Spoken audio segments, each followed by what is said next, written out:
This show is live twice a week, Tuesdays at 5 p.m. and Fridays at 3 p.m. I am Jacob Valk. Sitting across from me, Eric Fischetti and Joe Ardita. Number to call if you have something on your mind is 516-572-7440. And our excellent board operator for today is Michael Anthony, the host of The Unforgettables and Old Country Road. He's a great friend of mine. He's a gem of a guy. He will put you on. Was that him? Yeah, that was awesome, Mike. Man. Michael Anthony, it's all love. You and I screw around with each other all the time. You know exactly where it's coming from. Nah, he's a gem of a guy, let me tell you. He's very unforgettable. We're talking football. The Falcons re-signed Matt Bryant to a 3-year deal worth $10.5 million. Last year, he hit 87.2% of his field goals and 100% of his extra points. What do you think of the deal? I don't mind it. I really don't mind it. This is a guy that basically almost automatic. He really is. Matt Bryant's a fantastic kicker. And you can't even... Okay, let me just say this. Anybody can be a kicker. No. And no, but like, anybody have can be a kicker. Have you ever tried kicking an extra point? Because I have. Let me finish. Anybody can be a kicker, but it only matters when you come up in really big situations where it really, really matters. There is no... you let me finish. Relax a second. But no kick, especially in today's NFL, is automatic anymore. No, definitely not. Especially with the extra point line being moved back. It's not like a cakewalk like it used to be as far as extra points go. I mean, it's a 33-yard field goal. That's not a gimme. We've seen very good kickers miss that. Don't forget, kickers in the old NFL used to kick without a shoe. Right. Yeah, well, some kickers did. Most kickers did. The one that I can think of off the top of my head used to kick without a shoe. Missed the shortest field goal in Super Bowl era. Name was George Carlos. Yeah.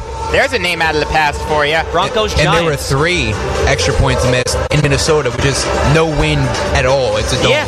It's hard to be a kicker. Let me tell you, I've actually tried kicking an extra point at a Jet game, and it's really, really hard. Yeah. You don't realize how hard it is. I think this is a good deal for the Falcons. The guy had 100% of his extra points. I mean, I know he's not automatic because he's going to miss one next year. That's my bold prediction. But that's still pretty damn good, let me tell you. I'd put him up there in a class of Vinatieri. That's not crazy, let me tell you. Matt Bryant has been a very good kicker in this league for a long time. Especially Janikowski, too. I know last year was really nothing to look at, but even so, he's everyone had a on the good Raiders career. struggled. Oh, he's had an excellent career. Not worth the first-round pick that he was picked with out of FSU. But picked over Shawn Alexander. Yeah, that was still stupid. Oh, Al Davis. And there was another kicker who was picked in the 70s with a high pick and ended up getting busted for, like, gambling. And this will kill me. I'll look it up after I read the next story. Do you remember what draft it was? I can look at it. No, I'll look it up. The Bills signed Chris Ivory to a 2-year deal worth $5.5 million last year for the Jaguars. He had 382 rushing yards and 1 touchdown. What are your thoughts on the deal? I like this. You know, this can help Shady McCoy get a little breathing room when he's taking a lot of the carries, you know, if it's like a third down situation or if he just ran for like 50 yards, he's going to need to take a breath. And also, you got to keep in mind, Ivory is averaging almost 4.5 yards per carry for his career, which is pretty solid. It's a pretty reliable option. And throughout most of his career, he's been positioned around teams that had more than one running back. So he's never really been the starting running back, maybe like 1 year for the Jets. So he may not have the same amount of wear and tear that other running backs do, but regardless, he's probably not going to be a starter. He's going to be there to alleviate some of Shady McCoy's time. And also he has AFC East experience. He's played with these teams. He's familiar with these teams. Maybe the defenses might be a little different, but nevertheless, I like the deal. I agree with you. This is a good deal for the Bills. I like Chris Ivory. I never want him to leave the Jets, although I'm glad he did because he fell off a shelf in Jacksonville. It's a good deal for the Bills. For him to spell LaShawn McCoy is a really good move for them. And the kicker that I was thinking of was Russell Erxleben. He was picked 11th overall in 1979 and was sentenced to 7.5 years in prison in 2014 for his involvement in foreign trading scams. Wow. So a real gem of a guy. And what a resume. Yeah, right? You're picked 11th overall. You're one of the biggest busts in NFL history. Who did he go to? He went to the Saints. Oh, okay. Who at the time were a horrible organization. I mean, they picked the kicker 11th overall, so yeah. I wonder who was picked after him. I'm going to look. Or before him, too. Yeah, I'm going to look. I think the 1979 NFL draft was a bust. If I remember correctly, the first overall pick was a bust. But I will look after I read this next kicker story. The Panthers re-signed Graham Gano to a 4-year deal worth $17 million last year. He hit 96.7% of his field goals and 91.9% of his extra points. What do you think of the deal? Honestly, this was a deal that I didn't really expect because I thought that Graham Gano was going to get franchised. So did I. And you know what? It just gives the Panthers enough room to wiggle because you can franchise anybody now. It just puts it on the table. You can franchise Norwell. You can franchise basically anyone. But in terms of this deal, I did originally think it was a 3-year deal because that's what was reported first, and then it came out a little bit later that it was a 4-year deal. It really doesn't make a difference to me. I do like Graham Gano. I think he's one of the better kickers in this league. I really do. And he's just as good as Matt Bryant. He's like automatic. Oh, of course. Field goals. And you know what? Brandon likes him also. Yeah, I mean, special teams is very important in the NFL. Yeah. Making your field goals is sometimes more important than, getting a touchdown because 100%. 3 points is more than 0, even though it's less than 7. Exactly. All aspects of special teams I feel like are really understated. Tackling, punt returns, yada yada. Being a gunner, you can't leave points on the table. This is a good move for the Panthers. I understand it's a little rich, over $4 million a year. That puts him in an elite company with Steven Gostkowski. But I think he's worth it. I think Graham Gano is a really good kicker. And the number 1 overall pick in 1979 was Tom Cousineau, linebacker out of OSU. He went to the Buffalo Bills. There's a reason you've never heard that name before. A huge bust. Who was number 10? Number 10 was Keith Dorney, an excellent player for the Detroit Lions. 2 picks after Erxleben was Kellen Winslow. 3 picks after Erxleben was Marty Lyons. There he is. Let me tell you, you never know what you're going to get on this show. We're going through the 1979 NFL draft for you. You never know who you're going to see. Yeah, I mean, this is awesome. I'm loving this. This is awesome being here live at the Nassau Coliseum for Beyond the Game on the Voice of Nassau Community College, 90.3 WHPC. This is really fun. A big thanks to the program director here, Shawn, for coordinating this. He is awesome. I absolutely love him. And, of course, this show is on twice a week, Tuesdays at 5 p.m. and Fridays at 3 p.m. I am Jacob Valk. Sitting across from me, Eric Fischetti and Joe Ardita. Number to call if you have something on your mind is 516-572-7440. And we're talking football. The Ravens re-signed Brent Urban to a 1-year deal, the terms of which haven't been disclosed yet. According to Pro Football Focus, last year he had a 74.7 overall grade. What are your thoughts on the deal? Personally, let me tell you, I'm sorry for cutting you guys off. No, that's cool. But I like this move for the Ravens to bring him back, even though his season was cut short with a Liz Frank injury. Brent Urban's a solid defensive lineman. He's dealing with a lot of injuries in his career. Yeah, he is. But it's a 1-year deal. It's not going to be a lot of money. Low risk, prove it. Exactly. Right. It's a depth move. I like the move a lot for the Ravens. The Patriots will let Alan Branch hit free agency. According to Pro Football Focus, last year he had a 67.7 overall grade. What do you think of the deal? Honestly, this is just a move where I could just see New England just freeing up cap space. Yeah. Other than that, I don't really have a problem with it. I don't really know if he is going to be a hot commodity, but if you are looking for defensive help, I mean, he's on the table. And he's young. What's his age? I thought he's been around for a while. Someone check. I'll find out. Yeah, I mean, Alan Branch had a good year last year for the Patriots. Obviously, we're Jet fans. We see him twice a year. Right. He had a decent playoff run. I'm not crazy about the Patriots letting him go, but they are going to be... I was thinking of someone else. Sorry. He's 33.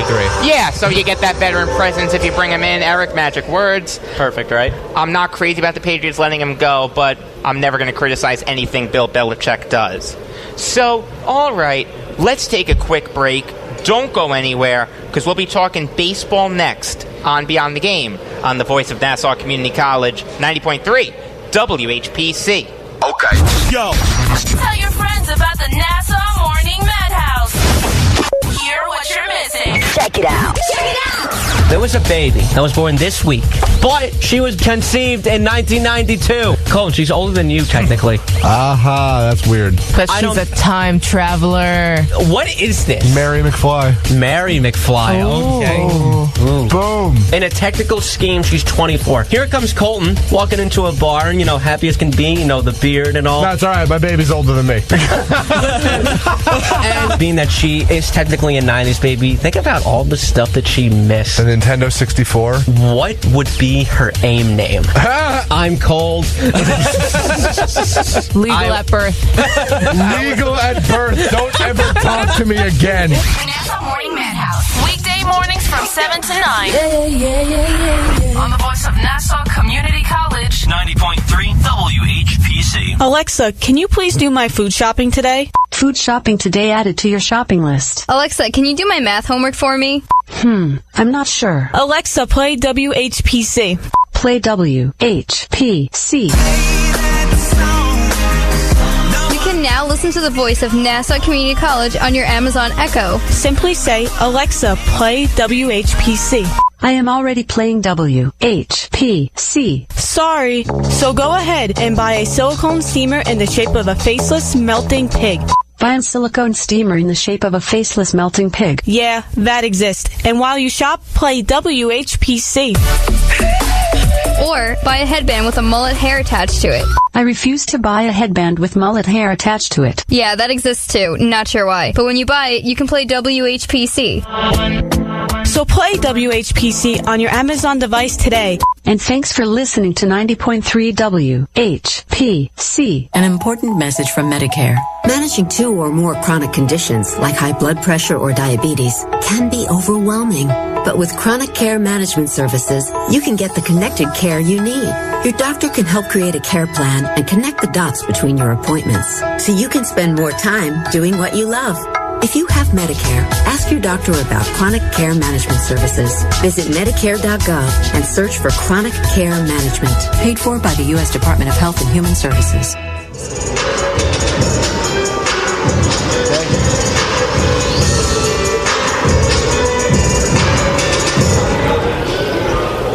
Hello? Yeah. Oh, I'm sorry. I didn't realize we were back on. That's funny. Sorry about that. We are live at the Nassau Coliseum here for Beyond the Game on the voice of Nassau Community College, 90.3 WHPC. And we're all working out the kinks here. I appreciate you being patient with us and bearing with us. This is a good show, though. I will say this that. This is a very good show. We got to a lot of football. We're going to get to baseball now. The Cardinals signed Paul DeJong to a 6-year extension worth $26 million.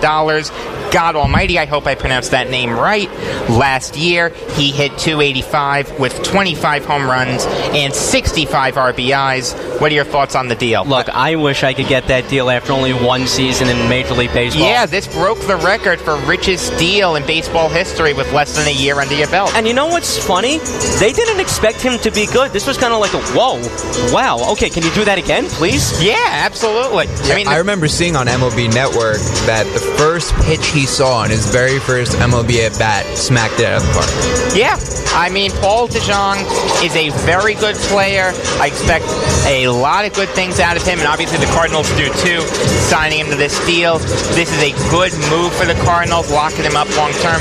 And the Cardinals have really good luck with their prospects, with the exception of Oscar Taveras, obviously. Right. Even though, I mean, granted, I do like the deal too, but don't you think it's way too early? Well, that's one season. That's become the trend in baseball because Tim Anderson got a big deal early. John Singleton got a big deal before he even played a game in the majors. Although that really blew up in the Astros' face. It's become the trend around baseball to do this. I totally see your point with it is early. He could have just been a one-year wonder. But if I'm the Cardinals, I would lock him up. I have a lot of faith in the Cardinals. John Mozeliak is a really smart GM. I like what they're doing in St. Louis. They could be a sleeper team this year for a playoff spot. I really like them. I feel like Marcell Ozuna is going to break out for them. Oh, he's going to be beastly for them. I know I said this earlier, but everyone that was in the Marlins outfield last year is going to have a great year on their new teams this year. They really will. 100%. I mean, they're free.